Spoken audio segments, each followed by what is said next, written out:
এই সরকার কিন্তু কোটি লোকের ভোটে নির্বাচিত সরকার। দেশে এই অবস্থায় এই সরকারকে বিব্রত করার চেষ্টা করবেন না। আরে ভাই, জুলাইয়ের মধ্যে আমিও তো ছিলাম। আমরা কথাটা বলি না। জুলাই যোদ্ধারা বলেন যে তারা বয়স কম, তারা করেছেন, বারো আমরা তো না করি না, কিন্তু আমিও ছিলাম। কর্ণফুলির সামনে ছিল আমার অবস্থান। তো আপনারা যারা বলতে যাচ্ছেন এই সরকারের সমালোচনা এখনই করেন, কালকে দেখলাম স্লোগান নিয়ে মাঠে নেমে গেছেন ঢাকার বিশ্ববিদ্যালয়ে কোনো জায়গায়। ভাই, কার বিরুদ্ধে স্লোগান দেন? এই সরকার একটা নির্বাচিত সরকার। আপনারা ভাববেন না যে এই সরকার একটা আওয়ামী লীগের মতো রাতের অন্ধকারের ভোটের সরকার, কিন্তু না। এই সরকার কিন্তু কোটি লোকের ভোটে নির্বাচিত সরকার। স্লোগান দিয়ে যে দাবির কথা বলতে পারেন,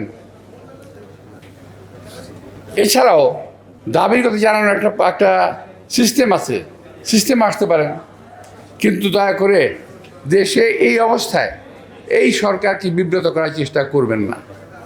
কিছু কিছু লোক ক্ষমতায় যাওয়ার লোভে দেশটাকে একটা অস্থিতিশীল পরিস্থিতির মধ্যে নিয়ে যেতে চায়। আমরা আহ্বান জানাবো, এই রমজান মাসে আপনারা দয়া করে ওই অস্থিতিশীল পরিবেশ সৃষ্টি করার চেষ্টা করবেন না। এবং আরেকটা জিনিস বলবো, যে রোজা মুখে রেখে যেই হোক মিথ্যা কথাটা বলেন না, অপপ্রচার করেন না, উল্টা পাল্টা গালিগালাজ করেন না। এতে নিজেদের বংশের পরিচয়, মর্যাদা কিন্তু পরিচয় পাওয়া যায়, কে কোত্থেকে আসছেন।